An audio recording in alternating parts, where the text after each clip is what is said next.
Okay, so take it away, Julia. That's great. And I will figure out how to spotlight you. Okay, sounds good. Here we All right. Here we go. Okay, well, thank you for having me here tonight, talking about one of my favorite topics. Tonight I'm going to be talking about why natural shorelines are so key to our lake health.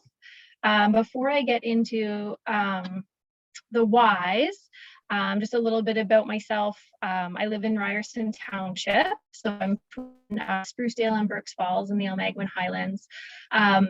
My background is environmental, so I worked in Ottawa for a number of years with a couple of conservation authorities doing native plant work and doing stream monitoring and fisheries work.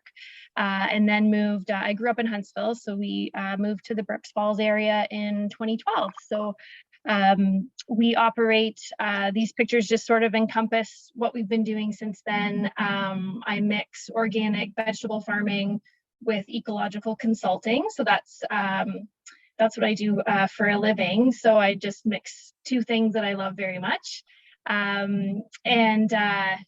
It's just been great to, be in the Almaguin. Growing up in Huntsville, I never kind of came to this area. So it's fun to start getting to know the Almaguin Highlands area. So that is what I currently do. So to start my presentation, I'm just going to start by talking about why natural shorelines matter so much. And I think one of the biggest things is, our homes or our cottage on the water are an investment and a very important investment. And part of that investment is not just the actual structure, but also when you're living on the water, being on a lake or a river, recreation plays such a key role, whether it's non-motorized, kayaking or canoeing, or you're out in a motorboat, you're water skiing, wakeboarding. We really like to be around the water, especially growing up in Huntsville. I was out on the water all the time. That recreation really plays a key role. And if you start to have declines in water quality, especially once you start to get the actual toxic form of blue-green algae, that can really affect your investment, because if you get the toxic blue-green algae, you can't swim in the water, you can't drink the water, you can't do any of those recreational activities that we love so much about the water. And they've seen that happen in some of the lakes where they have had consistent toxic blue-green algae problems, is those investments have fallen by a considerable sum. And then the other thing that we're looking at is climate change is putting increased pressure on our lakes. So there's certain things that we know about lakes and what we can expect. Climate change is really starting to change that as well. And it's just even more important to be as proactive as we can be instead of being reactive. So one of the most important things that natural shorelines do is they protect our biodiversity. Shorelines are often called the ribbon of life because there's so many species that depend on this area, this transition area between the water and the land. So basically 70% of our land-based animals and 90% of our aquatic animals and plants depend on that shoreline area. So it is a really key area for things like feeding, shelter, nesting, even corridors. When I worked in urban streams in downtown Ottawa, those urban streams were often the only natural corridor that wildlife had to travel in. So they become, as we get more and more developed, they become pretty key areas as well. And if you think about a natural shoreline, that isn't touched by humans, you have things like logs, you have leaves that fall, you have undercut banks, lots of different types of vegetation, all these nooks and crannies that species can use for all of these types of things in their life cycle. And I just wanted to note as well that, the focus of tonight's talk is shorelines, but also what I would call like the upland, so farther up from the water.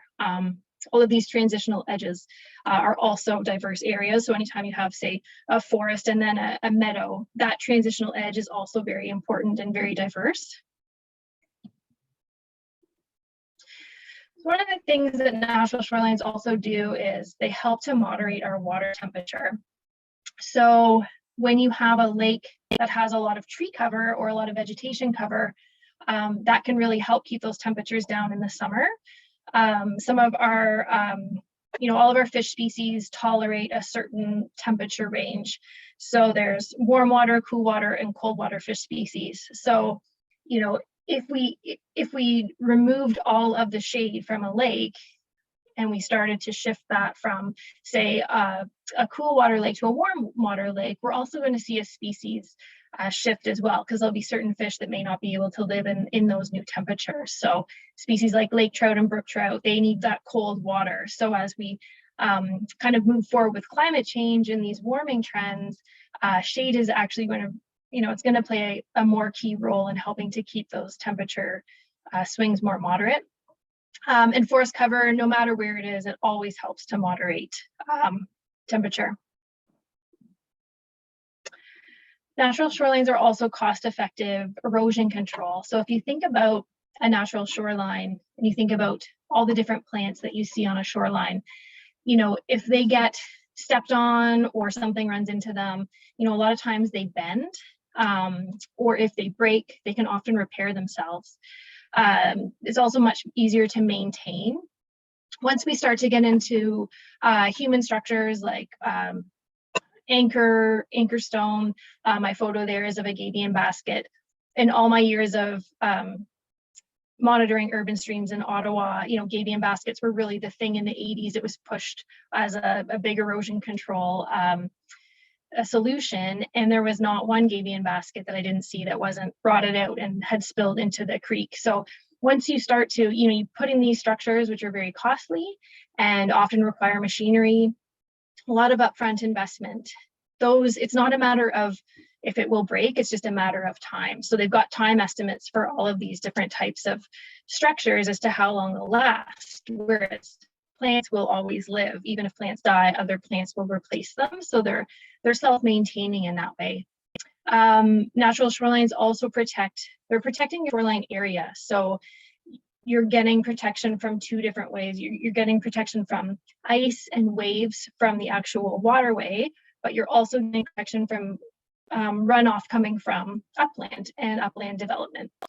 And then anytime, so if you think about a river system, so a river system is a flowing system, and when water hits something hard, it speeds up, and when it hits something rough, it slows down.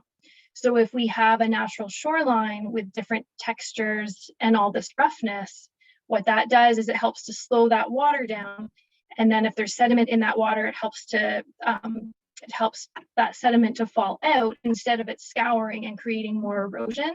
So it helps to just moderate the effects of erosion, but it also helps because that water can infiltrate. It helps to moderate the effects from, say, like flooding or a big storm.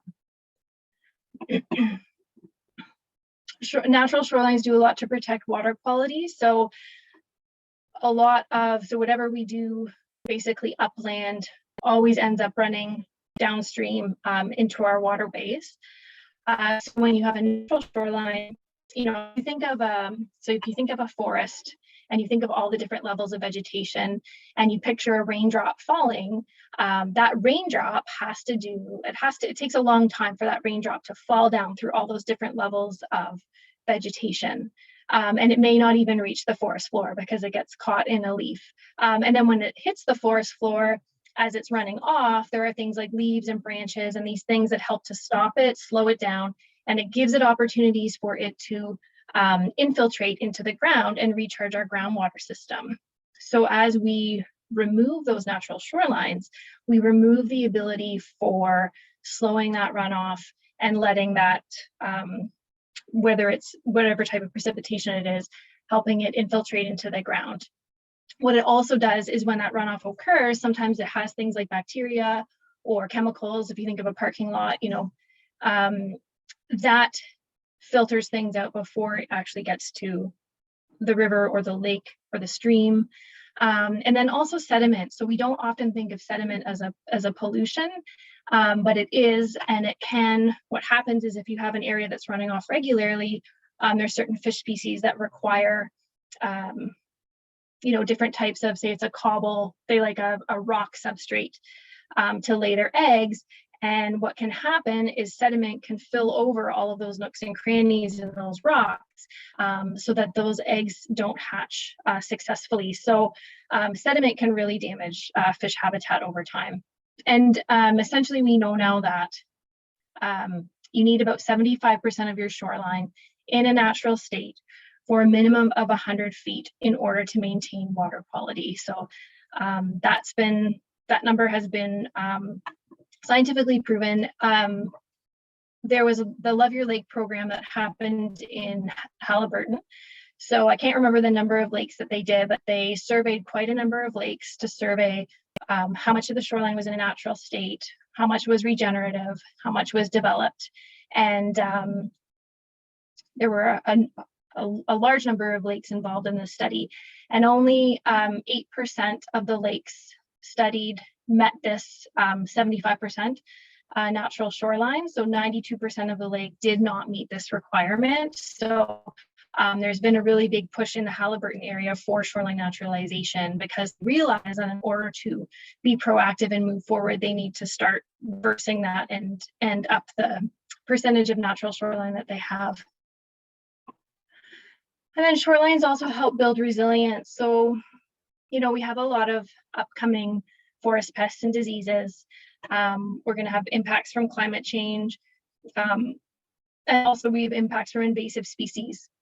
So what happens is if you have a natural shoreline, it can just help, if you have different species of trees, you've got shrubs in there, you have herbaceous species in there, you're just going to be more resilient. If you have a pest that comes in, for example, with beech bark disease or something, if you lose all of your beech trees, you still have other trees on your property.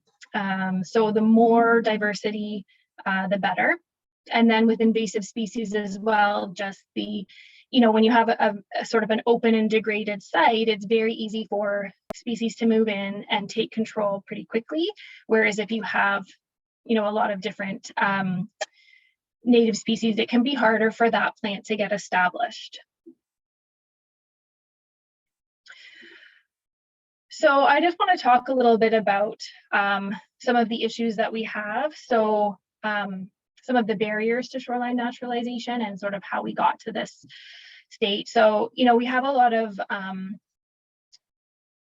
of landscaping issues from the past and currently as well. So, the landscaping industry, I did used to, growing up in Huntsville, I worked for a garden center and a landscaping group.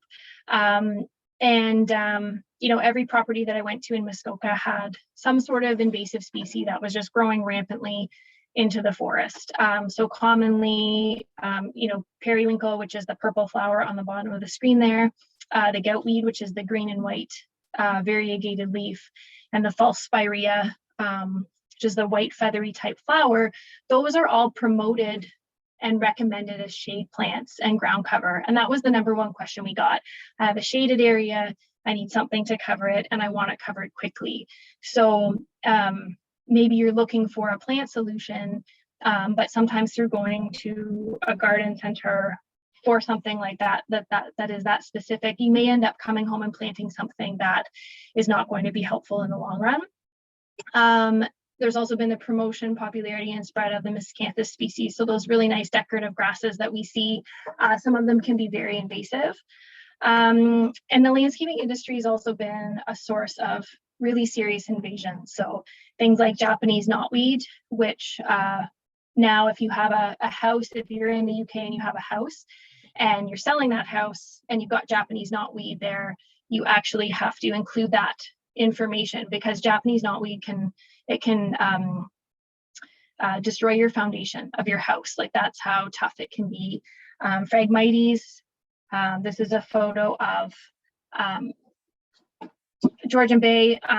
You can see David there holding up one of the routes for Phragmites. They're just very long, very prolific.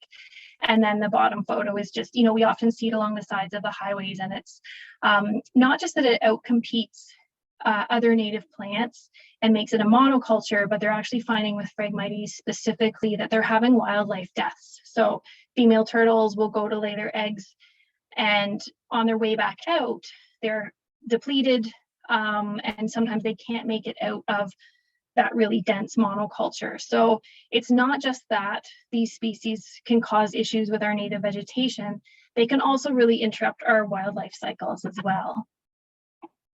Kudzu is called the plant that ate the South, and it's a vine. And up till very recently, it was still for sale in Ontario. And all, for example, in Richter's seed catalog, all they said is that it can't be shipped to the US where it's become a serious weed. But when you see it in that photo, it literally smothers and destroys forests. So, sometimes you might have good intentions of wanting to plant something, and you're not getting the right information about what plants that you're getting. Other current landscaping issues we have is just expertise and knowledge. So when you go to a nursery, there's a real lack of native plant expertise, and a lot of the native species that they sell are cultivars, and that can be a really important difference. So I'll just give an example as a native wildflower turtle head. Our native one is white. If you get that at a plant nursery, it will say native plant, but it is pink. So it is a different plant, and it may not offer the same benefits to wildlife that the actual native one does. So you can get into these real differences. Also, because with our climate up here, most garden centers are, they're bringing in plants from massive greenhouses in southern Ontario, and they are spraying using neonicotinoid pesticides. And while they claim that there's no pesticides left by the time you get those plants home, I have witnessed large-scale bee deaths after a load of plants has come in. They've been covered in bees, and then the bees have all died after visiting those flowers. So again, that information is not always correct. And then we also just have some inappropriate land development. So the way we do road development and maintenance can a lot of times lead to a lot of sediment going into the water. Lot clearing. So we like to, when we build our houses, we like to clear the entire lot, put the house in, and then add the trees back again. And we're often not adding back in the diversity that was there before. You can see in this photo, this is the lake that my grandma's cottage is on, and that was a development that went in, and that's just bare soil and rock, and there's no silt curtain to prevent that sediment from going in the water, and it's not a great way to develop a shoreline property.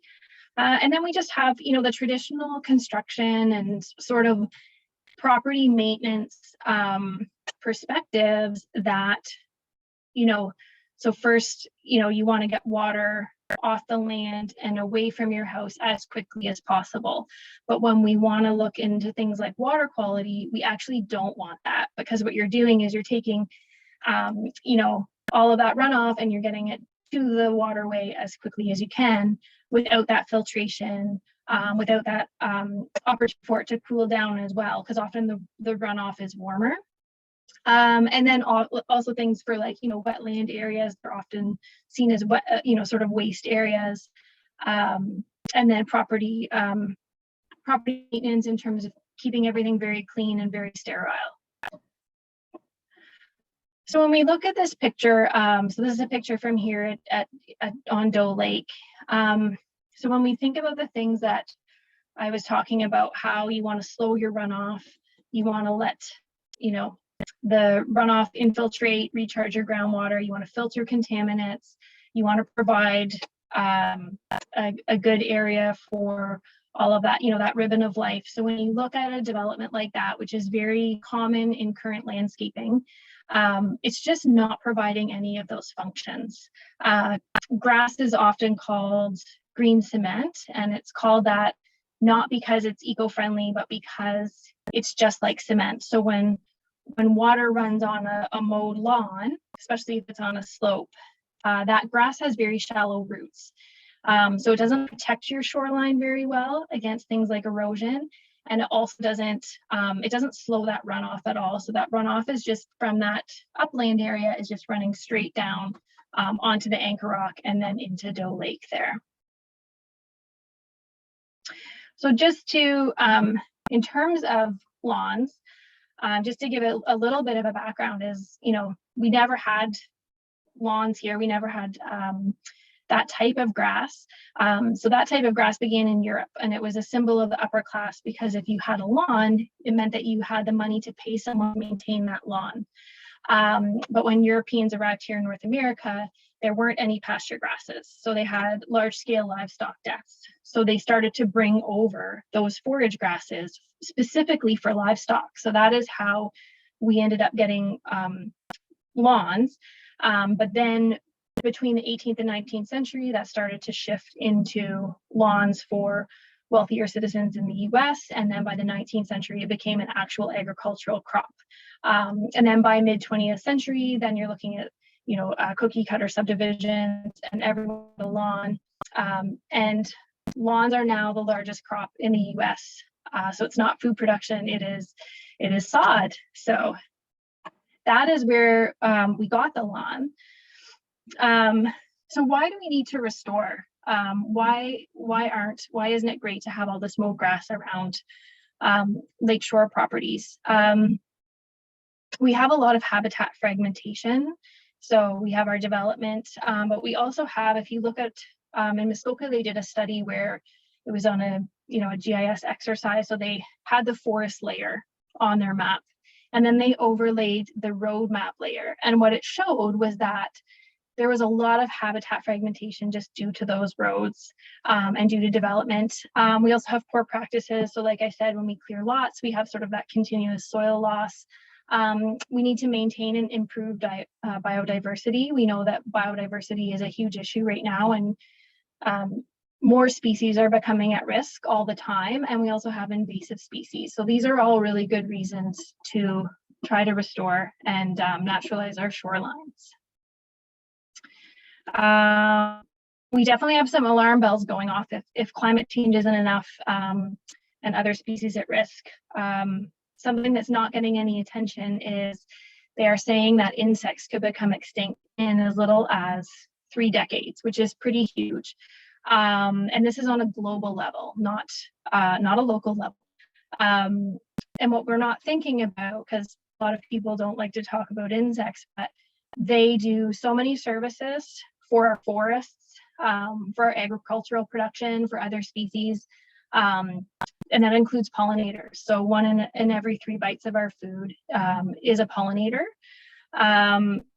is provided by a pollinator. So we're starting to see some really serious alarm bells going off in our natural environment that are telling us, we need to do a better job. So in terms of naturalizing your shoreline, there's been some debate. So what's called a buffer. So basically your area between your waterfront and your cottage or your home, sort of that buffer area. So ideally it's 30 meters minimum. Now this can really vary depending on, what your soil is, what your land use type is, how steep your slope is, what your hydrology is, what the groundwater is doing. So when we think about septics, we talk about septics a lot. So septic tanks and leaching beds, they're taking the disease causing bacteria and they're breaking it down, and they're breaking it into 3 components. They're breaking it into nitrogen, carbon, and phosphorus. And those are the 3 key components that plants need to live. So what doesn't often get talked about when we talk about septic health is septic systems were designed to work in conjunction with a natural landscape. So if you have your septic bed and you have the lake, you want a natural shoreline in between your septic area and your lake, because that's what's going to help capture that nitrogen, carbon, and phosphorus before it goes into your waterway. So they really work in a partnership, and that's just something that we don't hear about very often. So this is just a chart here that talks a little bit about, breaking those shoreline functions down. So if you are concerned about something like bank stability, the recommended buffer size is 20 to 30 meters. That depends on how much wave action you get, what your slope is, and your soil, depending on how easily it would erode. To maintain your aquatic insects, 30 meters, and that in turn supports our fish species. To remove things like fecal coliforms and E. coli, that's a minimum of 30 meters. Overall nutrient reduction, you're looking at greater than 30 meters. Sediment is pretty variable. Sand is the largest particle size in our soil. So 3 meters to remove sand. Once you get towards clay, which is the finest particle size that you can have, it's 122 meters. So again, that can really vary depending on your slope and water flow and things like that. But that just gives you an idea of the range that it can be. And then for wildlife habitat, it really can vary, depending on whether you're looking at reptiles and amphibians or birds. Some mammals, they need 75 to 200 meters. So, and again, looking at that in terms of land use, and then how frequently that property is being used as well. Maybe it's pretty quiet, and maybe it's a cottage and you're only there for 2 weeks of the year, or maybe it's your home and you're there all of the time. So that can really vary.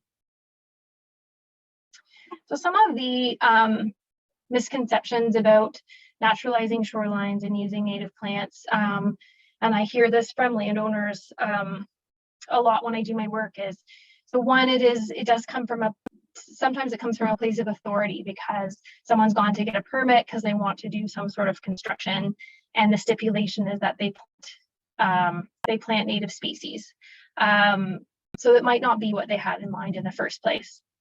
There's a lot of misconceptions about the fact that native plants are boring, they're ugly, and the big one is thinking that it's too wild looking and worrying about what the neighbors will think. And this is actually quite a serious barrier. And there was a project I worked on over in the Halliburton area, and it was quite a large lawn, and they can hear people going by in their boats and making comments about how they used to maintain their waterfront, and now it looks really unmaintained and not as nice anymore. And so they are getting that pressure from their neighbors to maintain it, but they want to do, they want to do better, and they want to naturalize it. So it is a real balance.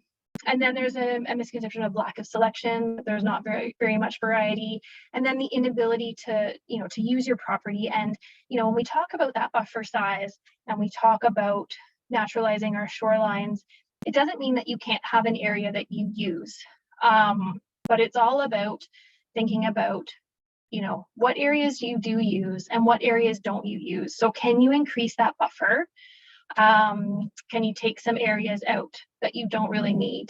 It doesn't mean that you can't still have a grassed area that you can, put up a badminton net or a pad that you have your barbecue on, or your fire pit. It just means that is farther away from the shoreline, and that shoreline area is more natural. In terms of, what you might have in your yard, if you're looking to naturalize, the good news is there's lots of options. So, if you have bedrock or really shallow soil, you can always add in some plants. If you have a shady site, there's native plants that can handle those conditions. So the one's for riparian areas. So when you think about, especially if you live on a river or a lake where you see a lot of water level fluctuations due to dam controls and things like that, there's native species that grow along rivers are very adapted to that, because they always experience those water level fluctuations. So there's lots of species available for that. If you have a place where you might be concerned about erosion, or you have some increased pressure from sort of upland development, like a road on a steep slope, maybe you want to look at doing more shrubs just to help reinforce that bank. If you have an open sunny site, you can do that. If you want to put in a pollinator garden, you can do that. Septic, you have to have very specific plants to put on your septic bed. They have to be shallow rooted. So it's a small selection, but there is a list of plants that you can put on a septic bed. And then basically you can do anything with native plants that you could do with traditional landscaping. So if you want a really nice showy garden with lots of color and things like that, and you've got a fair amount of sun, then you can do that as well. And then you can also do your own habitat creation. So just some of the things to consider if you're thinking about naturalizing is just, take some time to think about where all of your structures are, where you might want structures in the future. Obviously, where your septic system is located is important because you're not going to naturalize that with the same plants, or you might choose to keep that as mow grass or use something like white clover, and that's totally fine. A big issue that we get from people who do have lawns on waterfront properties is geese issues. So geese love nothing better than a nice mowed grass area. So what we have found is that as soon as you start to build up that shoreline area and let it go natural, even if there's lawn behind it, as long as they can't see it very well, they just stop coming. And that is the most immediate fix for geese. So thinking about if you have areas that, maybe where your spot is, you're draining, a larger amount of sort of your area is draining onto your property. You might have areas that you want to hide, thinking about how much maintenance you actually want to do. And then your ability to water. So if you are going to plant, they do need to be watered in their first year. And then again, as I was saying, just are there opportunities to just restore some extra area that you may not be using? And then there's just some things you need to know in terms of selecting your plants. So that would be soil, or maybe you don't have very much if you have bedrock, how moist your soil is, how much sun you get, what your slope is. And then I always like to see what the existing plants are. And you may not be able to tell this if you aren't familiar with native plants, but especially with trees, when you look around your lake as a whole and you look at the trees, you'll be able to see what's there. Whether you've got maples and beech, or maybe you have more white birch, things like that. So those are a really good key as to what species will do the best in your site. They're good clues. And then in terms of approach, if you have a large area, it's a great idea to stage them. You might want to do maintenance leading up to actually doing your naturalization project. And then expectations. So restoration takes a long time. So you might have there might be a certain vision that you have in your head, but it's not going to look like that immediately. So sometimes with a naturalization project, you can go through what I call it, like it's a little bit of an ugly stage where you're kind of waiting for the native plants to grow in more fully, but you still have some of your mowed lawn or things like that left. So it's just a matter of managing those expectations. And then again, just your ability, native plants are really resilient in that they don't typically need water, but in that first year of getting them in and getting them established, just being able to give them the care they need, because it's still an investment. It's, can be quite considerable. So I just wanted to go over erosion a little bit. So some erosion is okay. Erosion is a natural process, especially in rivers. So when you have a river system and the water is flowing, water always needs to carry a certain balance of sediment. So if there is too much sediment in the water, it will drop it out. If there's not enough, it wants to pick it up. And so that's where we get our erosion from. And typically when it starts to go faster, it starts to pick up more sediment. Undercut banks, which might be unsightly to us, are actually really great fish habitat. So you want to consider your slope in terms of trying to assess how severe that erosion would be, how much of a problem it is. So the photo I have there, that's not there's still some plant growth on there. It's not a huge issue. If that was all bare soil and there was barely any vegetation, that would be a bit more of a problem. And just thinking about all the approaches, what would happen if you did nothing? What would happen if, can you measure it, wait for a couple of years and track the changes? Are they happening really fast or are they happening really slowly? And then how much you might actually want to interfere with the process. Excuse me. So depending on severity, I want to introduce the concept of bioengineering. Just very briefly, it is because it's the least invasive, it's using plants instead of rock structures. So it's very cost effective. It still might require machinery depending on what you want to do. And you typically need slope measurements, and you need a fair amount of scientific study kind of going into it.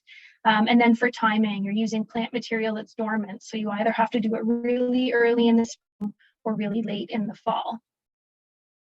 So bioengineering is basically you're taking engineering and plants and you're mixing them together. So it's actually a really old science. It's been around since 28 BC, and it uses specific plants like willows and dogwoods, so that instead of planting a single shrub or tree, you're making a structure out of these branches. So you're able to form sort of this much larger root mass. And why you have to use those species specifically is because they're special in that they have nodes all along their branches, and when those nodes come in contact with the soil, they sprout roots. So that's how you're able to create this massive sort of root network. And then again, you know, it creates what I was talking about in terms of that anytime you have roughness, the water slows down. When you have a hard surface, the water speeds up. So as opposed to a rock where you're always going to have the water trying to work around it, if you have a rough structure, it's going to slow that water down, and it's going to try to encourage sediment to drop out of that water, which will help your plants grow. So these are I'm just going to go through a few examples of the different bioengineering structures. So fascines are one of them. So this is basically building a long tube that's, you know, this shape, and you're overlaying and stuffing these branches all together and tangling them up and then wrapping them around with twine. And then you can use them horizontally if you had a little bit of erosion along the shoreline and you wanted to just put that in to protect where sort of that erosion mark is going, the high water mark. Or you can also use it if you have some gully erosion that's coming from upland. You can use it, you can dig a trench and use that. So what you have to do with the fascine is it has to be dug into a trench, and it has to be half covered in soil so that a whole bunch of those branches are going to sprout roots on the soil, and then the rest of it is exposed to light, which is going to create leaf growth when that branch comes out of dormancy. So that's how fascines can be used. A mattress, the same principle, but you would, in the pictures you can see we've done a fascine at the bottom, but you're making all these fan shapes with the branches. So that would be if you have, you know, a short bank, or you can even do a long bank with them, and you need vegetation, you want to lie it flat on that bank, and then again cover it in dirt and put the twine around it. And that will help to basically all of the exposed branches are going to sprout. So you're going to end up with the fascine at the bottom and then sprouting willows and dogwoods on the shoreline. And this was a course, so I don't have after photos. And then cribs, if you think of like a dock crib, it's the same principle, only you're filling it with soil and putting in dormant plant material. This one you can only use for a maximum height of 6 feet. And it's been found that these ones are not as effective as a fascine and a brush mattress is much more successful over the long term than something like a crib wall, but it is an option. The idea is that that wood structure will not stay there forever, so that by the time the plant material gets rooted and grows, then the wood will rot away naturally. Soil lifts, these ones were really fun. So we did a river restoration project in Ottawa. So you can see the bottom photo where we just have a lot of, you know, it's not a big slope, but we've just got this sort of straight up and down erosion, and it's a river and it's an urban stream. So if you get a little bit of precipitation, the water level really rises. So we basically made a staircase. We wrapped soil with coir material, which is a coconut fiber. And then in between those staircases, in between those stairs, we stuffed in dormant and potted willows and dogwoods. And then on the top of the slope, we planted it all with native plants, and we have a fascine at the bottom. So that was a really fun project. It was myself and my supervisor, and we did it all with volunteers. So we did have to have a machine in terms of filling the soil. But other than that, it was all volunteers that did this. And this is what it looks like a few years later. So, you know, it may not be the the look that's desired. It's not a very maintained look, but there's a lot of vegetation growth going on there, and it's doing a really good job in terms of, when you have that fluctuating water level coming through, it's doing a very good job of protecting that shoreline, whereas before there was nothing there to protect it. So what if your shoreline is already natural? Are there things that you can still do? So one of the things to think about is, do you have multiple layers of vegetation and succession? So like we talked about, that ribbon of life. So, do you have all of the, do you have some nooks and crannies? Do you have different textures, maybe some ferns, some herbaceous species, but then also some woody species like shrubs? It's very easy to think about, in our front yard, we have these two big red maples and create quite a nice shaded area. And all of a sudden, it's just easy to, they're there and we don't think about it. And all of a sudden we're like, we need to get some trees growing up underneath, because one day those trees aren't going to be there. And it's so much, you've often, I'm sure everyone's seen, when a storm goes through and takes a tree out, it leaves a giant hole. So if we start thinking proactively and thinking, okay, what is coming up that will replace this tree if we lose it? So starting to plan for that. And instead of just replanting red maples, we're planting different species as well, because we don't know what's coming. In terms of forest pests and diseases, there's a lot coming and affects a lot of different species. So we just want to, put as many species in as we can that will survive in those conditions. Any opportunities for reducing runoff. So even in your upland areas, thinking about slowing that runoff down, filtering anything that's coming down.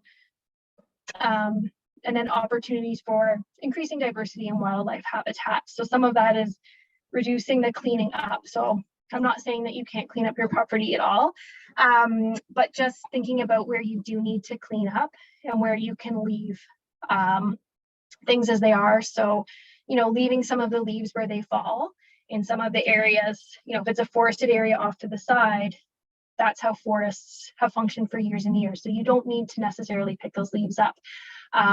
Cleaning up your garden in the spring instead of the fall. And that's after several days of 10 degrees Celsius, because our pollinators sometimes overwinter in our gardens. So when we remove that habitat, if they've gone into shelter for the winter and then we remove that habitat in the fall, we've just taken them and their habitat away. So waiting for the spring to warm up so that they can then emerge and have enough protection. If it's not a safety issue, leaving dead standing snags, those are a great wildlife habitat. And then building brush piles instead of taking them away. So brush piles are used by so many different species for a whole number of things.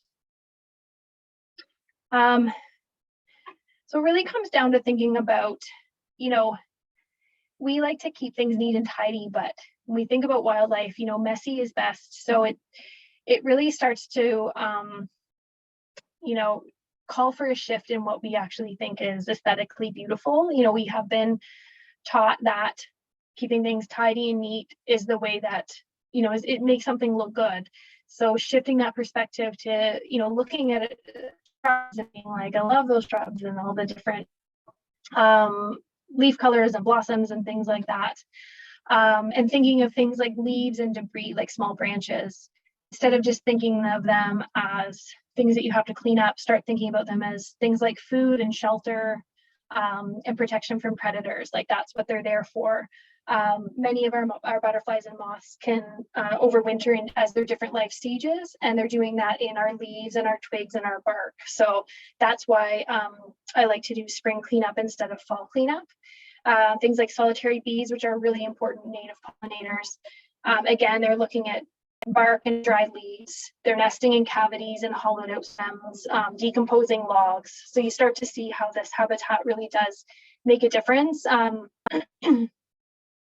In our gardens where we have flowers or even just native wildflowers, those heads that are left on in the fall, they're not very attractive, but they're great winter food source for things like, finches and sparrows and chickadees, blue jays, all the birds that we do have in our region here over the winter and that we see, and especially seeds from native species like goldenrod and asters and black-eyed Susans. Those are a really important food source in the fall, winter.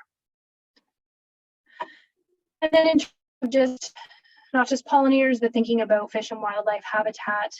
So thinking of that direct shoreline edge, so overhanging vegetation, that is going to feed aquatic insects, which then feed a lot of our fish species. And again, as I talked about, multiple layers to slow that, not just the runoff coming along the surface, but also the precipitation coming down. So it does two things at once. Thinking about those corridors, thinking about your lake as a whole. So where does wildlife have an opportunity to get to this shoreline area that they so depend on? Things like appropriate lighting. So if anyone's familiar with the dark sky approved lighting, instead of having a big spotlight shining out everywhere, having the light pointed down with more of a shade, you can get certain dark sky approved lighting. Leaving in water structures, so if it's not creating a safety hazard, if a tree falls in the water, just leaving it in there because it's great fish habitat. Allowing sucker growth, and then if you have, if there's an area where you really want to look out at the water, trimming windows. So then things that aren't great for habitat is sort of that cleaning up everywhere. So just making everything tidy, clearing trees instead of windows to create views. Obviously when we hardscape the shoreline, we're not fulfilling any of those shoreline functions that we talked about tonight. And then, using any pesticides or fertilizers, including mosquito and tick sprays that are becoming so popular, those are really harmful to wildlife. The mosquito and tick sprays, they kill pollinators and bats and things like that. They just don't tell you that when they advertise it. And then I've also noticed that the lights that zap insects are coming back from when I was a kid. So, you're not just zapping mosquitoes, you're zapping a lot of other things. So these are just, things that we can think about as we think about, especially if you already have a natural and you want to do more. I do want to talk about plant sourcing a little bit. We talked about the landscaping industry, and I'm not trying to be hard on our local garden centers or the landscaping industry, but if you really want to use native plants, it's really best to go through a native plant nursery, because that helps to break down those barriers that we talked about in terms of, that's where you're going to get your variety so that you don't feel like you're getting a boring plant. If you want some things with more color, they're going to have lots of different colors.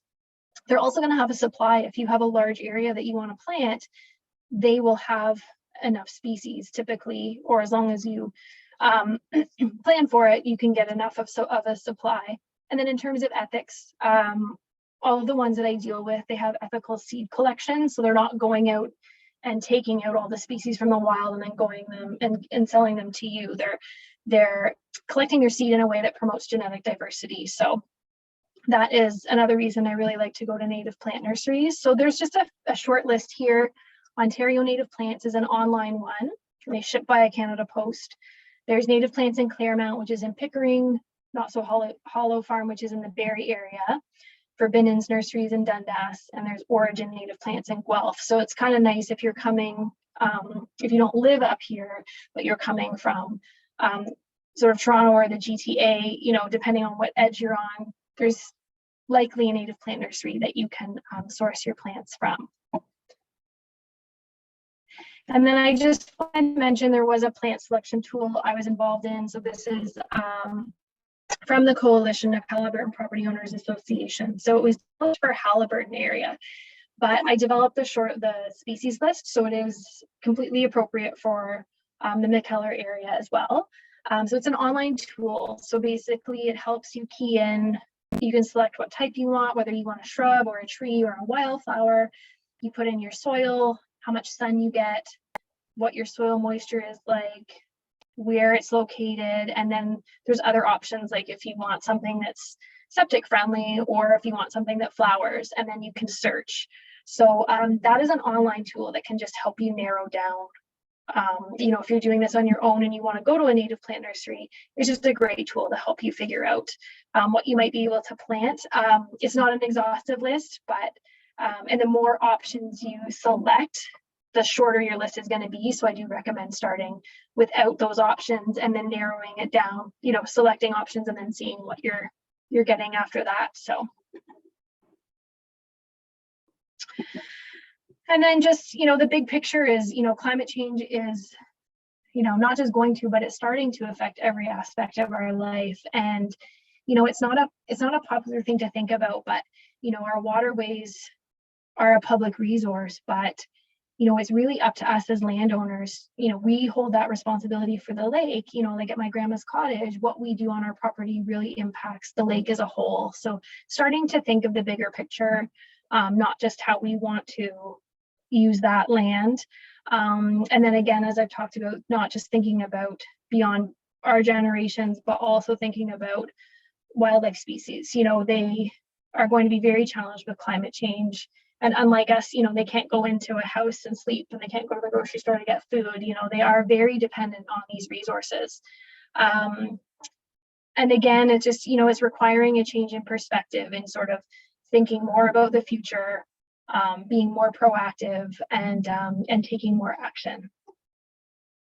So speaking of action, I just want to put in, we're doing some workshops at our farm this year, as long as we have enough registration. So we have, you might be familiar with Tiana Burke, and she's our local ornithologist and biologist, works at the Georgian Bay Biosphere, and she's coming to the farm July 6th in the afternoon to do a bird workshop. Delana Arnold, also from the Georgian Bay Biosphere, is going to come and do a bat workshop on July 20th in the evening. And then I'm going to do one later in August 24th, to help people make a pollinator plan. So if they do want to attract pollinators, helping them create a native plant plan that will help them support pollinators all season long. So all of these will be on a screened-in porch, and then afterwards involve a walk. Yeah, we're going to run them with a minimum of 8 people and a max of 15. So that's my email if you want to register at all, or if you know of someone who would be interested. There's not a lot of environmental education that goes on in the Almaguin Highlands. It's, we're kind of in between areas. So the more that we can do, the better. Well, thank you so much. If anyone has any questions, I would be happy to answer. That was wonderful, Julia. I learned so much. So if anybody has any questions, you'll need to unmute yourself on the bottom right-hand corner. Just click on the little thing that looks like a microphone. I had one question from way at the beginning of your talk. You talked about the importance of the transitional edge between the meadows and the forest, and I was really intrigued by that. I just wondered if you could say a couple more words about that. Sure, yeah. We, anytime you have that shoreline area is so special because it's between the water and the land, and it's a very diverse area, and you get a lot of different species that really thrive in that area.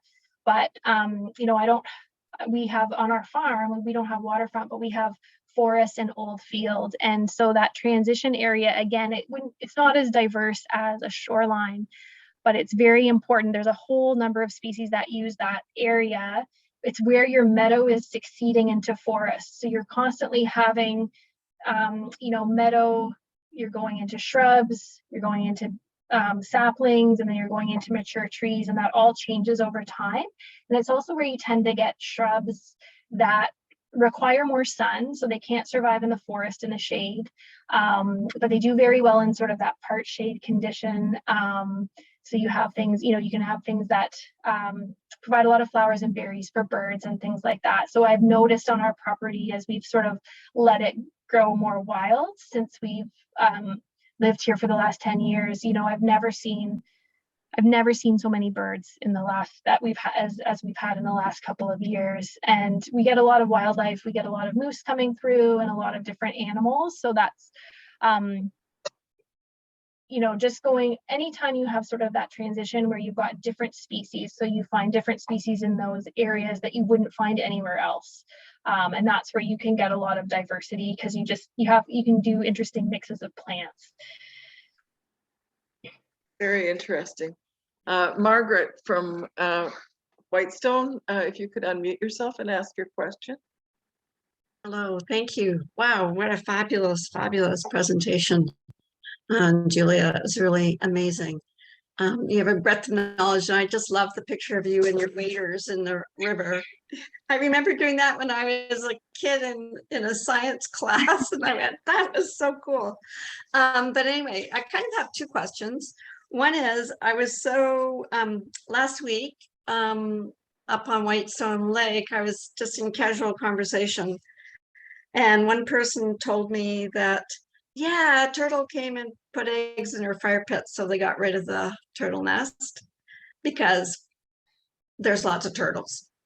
Another person said, oh yeah, well, I'm not on a lake, I'm on a bog. So I go out there and I haul out the bog mats out of the water. And then somebody else, you know, has a, you know, just a natural shoreline. And I heard, well, he's going to rip all that stuff out. And I don't know what the intention was. So I'm kind of going like this, but I don't want to get into fights with people. I want to stay like, what do you recommend? How do you relate with people who are doing this destructive? Who cares? You know, it's only my shoreline.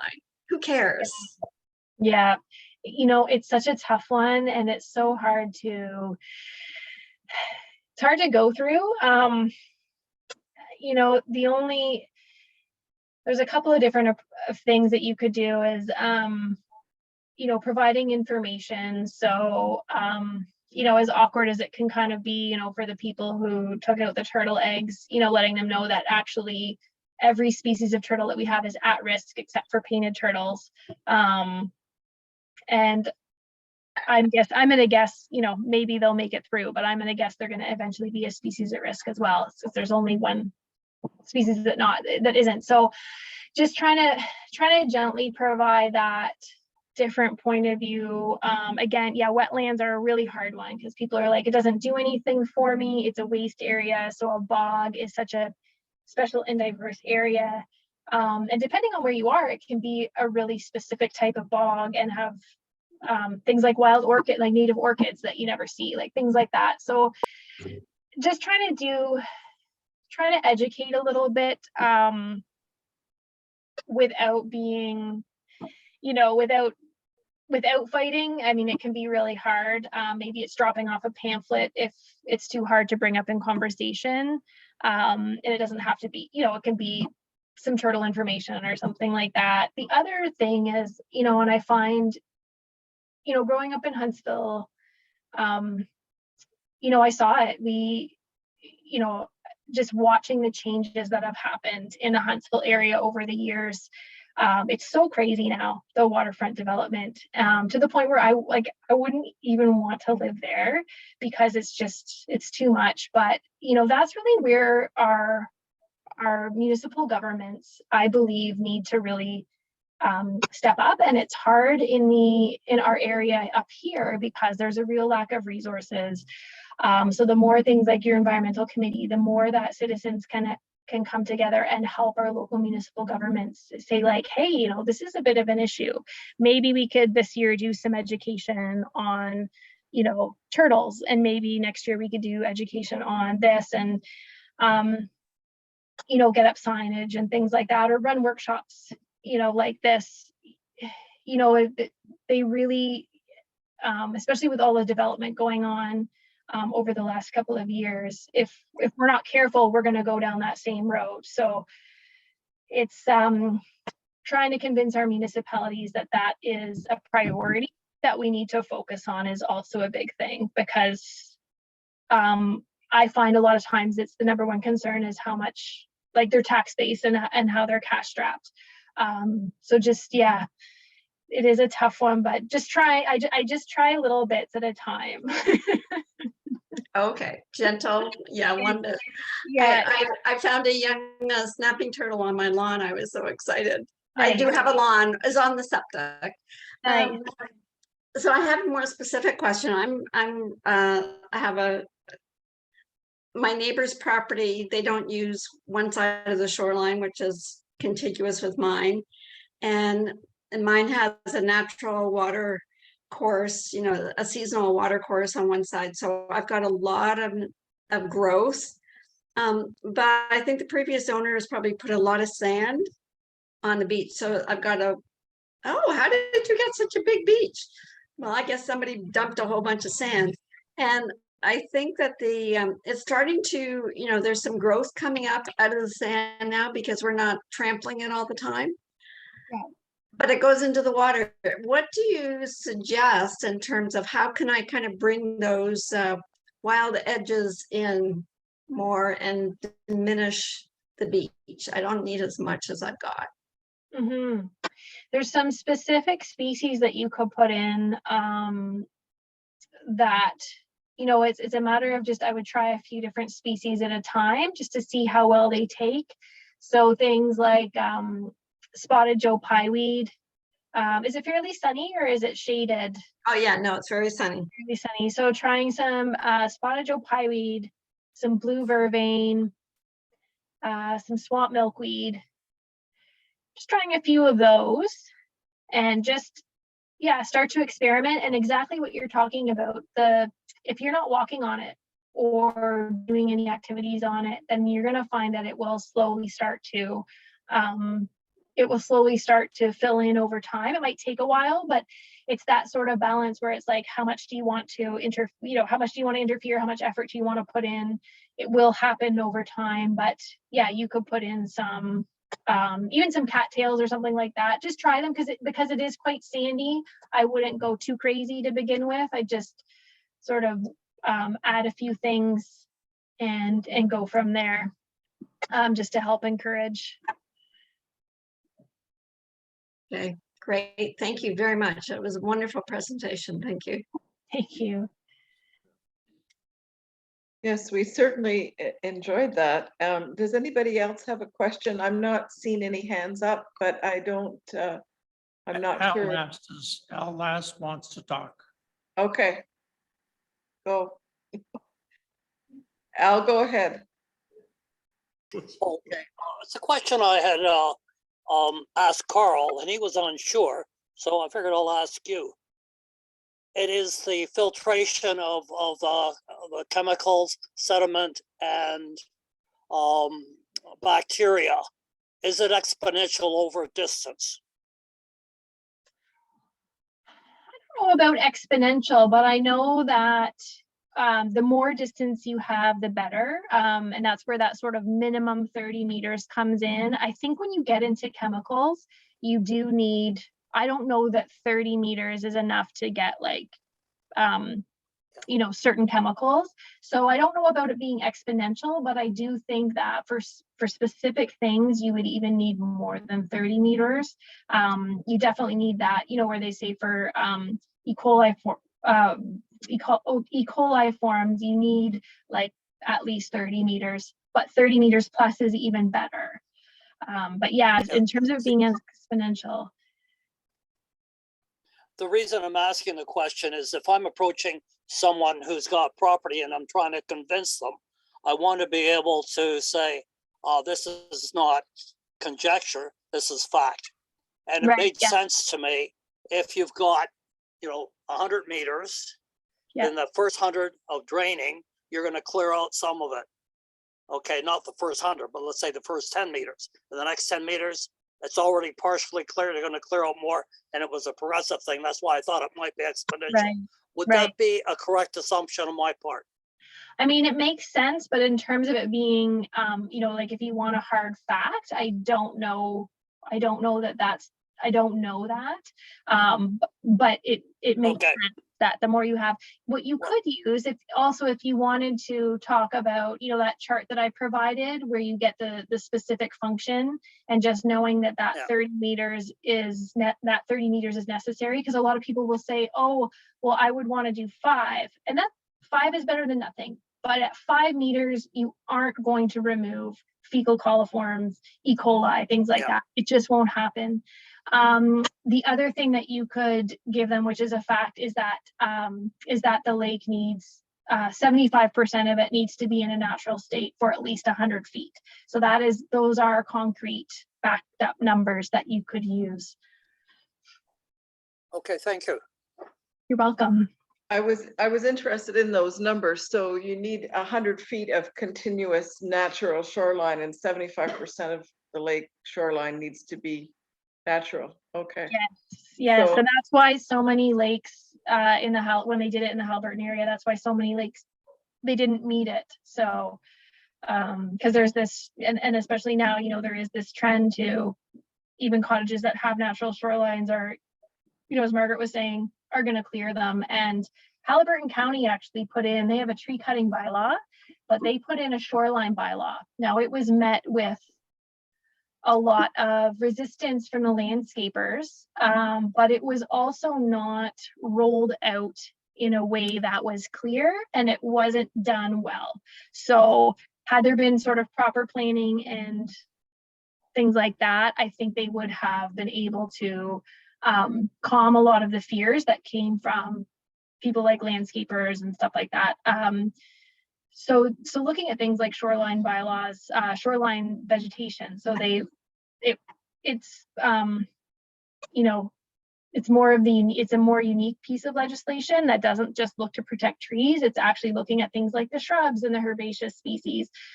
So it was great, ambitious legislation. What it's going to turn out to be, I'm not sure, but they were looking at bringing that in. I thought there was a regulation from Ministry of Natural Resources that you could not alter shoreline. I thought that was.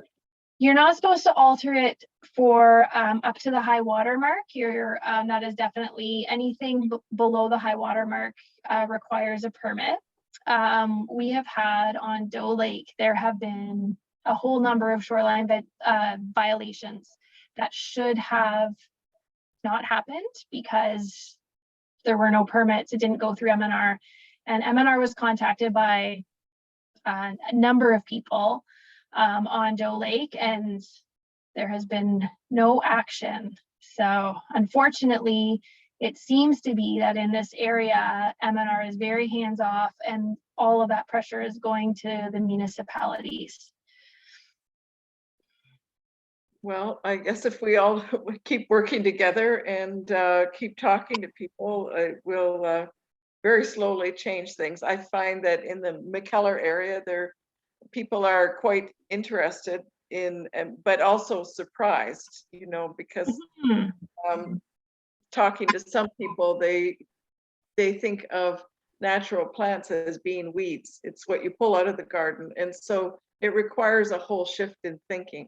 And, but you know, people they find it funny, which I think is a good thing, because they think, oh, I thought that was just a weed that I would pull. And anyway, it's so you know, I'm hopeful and optimistic, as I always am, but I think it does take a lot of interested people willing to roll up their sleeves and just get out there and talk to people. So yeah, I think too, like what I talk about Haliburton a lot, and that's mainly because they did the Love Your Lake study, and it involved a huge region, a lot of lakes, and so that's why I ended up doing a lot of work there. But you know, the Coalition of Haliburton Property Owners Association, it's an umbrella group for a whole number of different cottage associations.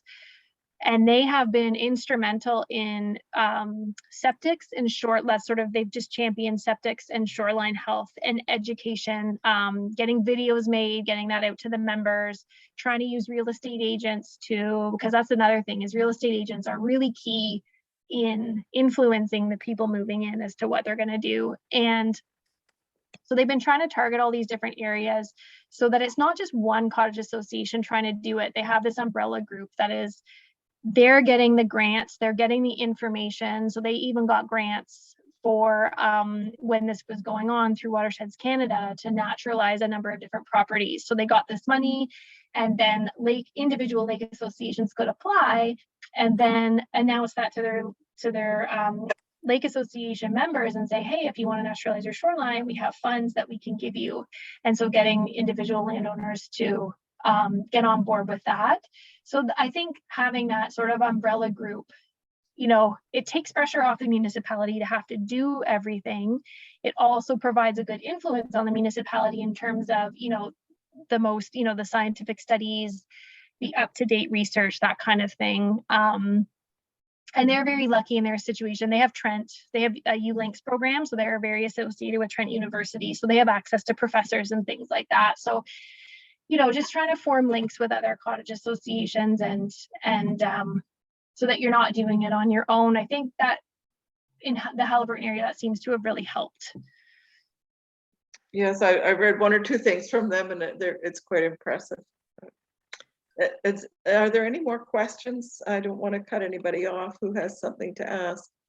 I'm not seeing anyone, but I just wanted to say how valuable this is. It's certainly, I was surprised at how much I learned, because I've been doing nothing but reading and watching webinars for the last year and a half, and there was just so much that you talked about that I hadn't come across, and so I'm very, very appreciative. Oh, well, thank you. It was fun. Thank you so much. It's just great. Good. Well, thank you for having me. Okay, you take care, and Yes, you too. I'll stop the recording now. Okay. Thank you very much. And thank you, Jennifer, for making this happen. Oh, my pleasure. Good. I'll All email right. you tomorrow, Julia. Take care. Okay. Good night. Good night. Good Bye-bye. night. Good night.